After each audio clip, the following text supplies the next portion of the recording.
श्री स्वामी समर्थ अवधूत चिंतन श्री गुरुदेव दत्त. आज आहे अजा एकादशी, श्रावण महिन्यातली शेवटची एकादशी. एकादशी या महिन्यातून 2 वेळा येतात. तर आज आपल्याला एकादशीचे व्रत करायचे आहे. तसेच श्रावण महिना हा निरोप घेतो आहे. तर शक्य तेवढ्या जास्तीत जास्त सेवा आपल्याला या उर्वरित दिवसांमध्ये करायच्या आहेत.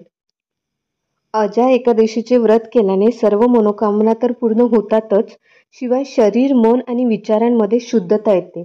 जर तुम्ही काही विशेष सेवा जर केल्या, काही विशेष मंत्रांचा जर एकत्रितपणे जप केला, तर अजा एकादशीचे व्रत केल्याने तुमच्या जीवनातील सगळ्या समस्या ह्या दूर होतात. तर आपल्याला काय करायचे आहे, सकाळी लवकर उठायचे आहे आणि शुचिर्भूत होऊन आपल्याला पूजा मांडायची आहे. जशी आपण प्रत्येक व्रत करतो त्याचप्रमाणे आपल्याला या व्रताची पण मांडणी करायची आहे. तर काय करायचे, पूर्व दिशेला एका चौरंग घ्यायचा, स्वच्छ जागा पुसून घ्यायची गोमूत्राने. त्याच्यानंतर चौरंगावरती एक पिवळ्या रंगाचे वस्त्र आथरून घ्यायचे आहे. नंतर विष्णूजींची मूर्ती असेल तर मूर्ती किंवा फोटो आपल्याला स्थापित करायचा आहे, किंवा मूर्ती आणि फोटो दोन्ही नसतील तर आपल्या घरात बाळकृष्णाची मूर्ती ही असतेच.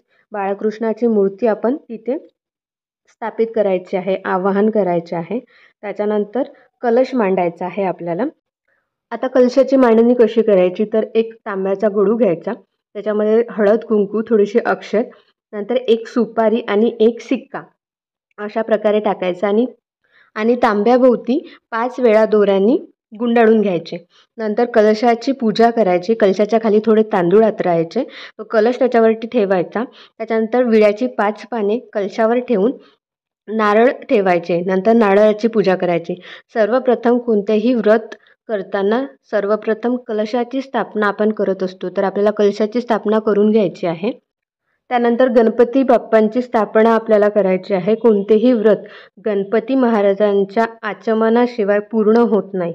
म्हणून एका विड्याच्या पानावरती गणपती बाप्पाची मूर्ती, आणि मूर्ती नसेल तर गणपती बाप्पाच्या स्वरूपात एक सुपारी म्हणून आपण तिथे ठेवू शकतो. नंतर गणपतीची पूजा करून दुर्वा आणि फुले वाहावीत. नंतर विष्णूजींच्या मूर्तीचे किंवा फोटोचं आपण गंध तिलक लावून पुष्प अर्पण करावे. पिवळे पुष्प असतील तर फार चांगले. त्यानंतर तुपाचा दिवा लावावा आणि अगरबत्ती किंवा धूप लावावी. शक्य होत असेल तर आपण पूर्ण दिवसभर तुपाचा दिवा तेवत ठेवू शकतो. नाही शक्य झाला तर आपण पोथी वाचेपर्यंत आपल्याला तुपाचा दिवा हा जळत ठेवायचा आहे.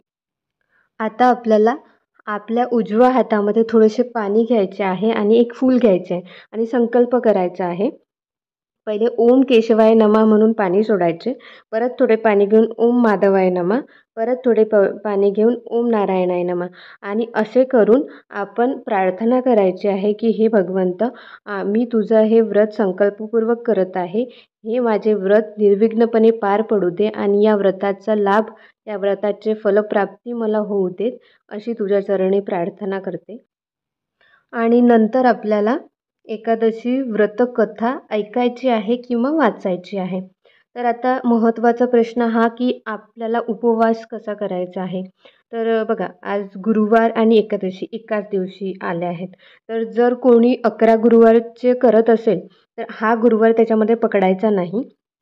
हा गुरुवार सोडून द्यायचा, कारण एक दिवशी 2 उपवास होऊ शकत नाही. म्हणून जी लोक 15 दिवसाची जी एकादशी धरतात त्यांनी एकादशी धरायची, आणि जे धरत नाही आणि तरी पण त्यांना करायची आहे तर ते ही एकादशी करू शकता, कारण ही श्रावण महिन्यातील एकादशी आहे.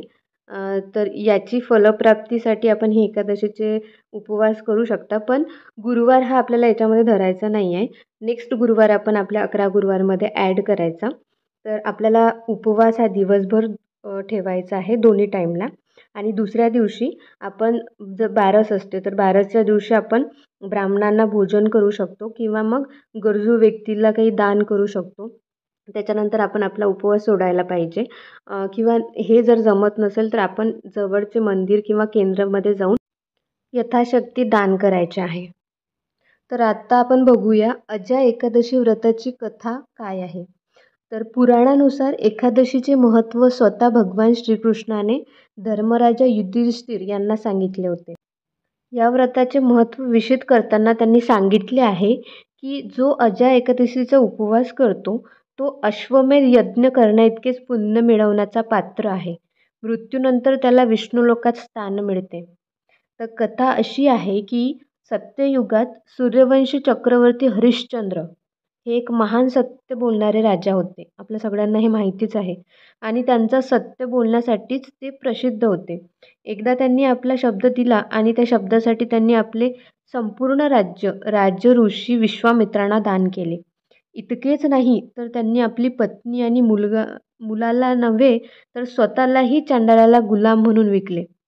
यामुळे त्यांना अनेक कष्ट सोसावे लागले, पण ते त्या सत्यापासून विचलित झाले नाहीत. एके दिवशी त्यांची भेट ऋषी गौतमांसोबत झाली. तेव्हा ऋषी गौतम यांना या समस्येवर उपाय विचारला. ऋषींनी त्यांना अजा एकादशीचा महिमा सांगितला आणि हे व्रत करण्यास सांगितले. राजा हरिश्चंद्राने आपल्या क्षमतेनुसार हे व्रत पाळले. त्यामुळे त्यांना त्यांचे हरवलेले राज्य तर परत मिळालेच, पण कुटुंबासह सर्व प्रकारचे सुख उपभोगून ते शेवटी भगवंताच्या परमधामात पोचले.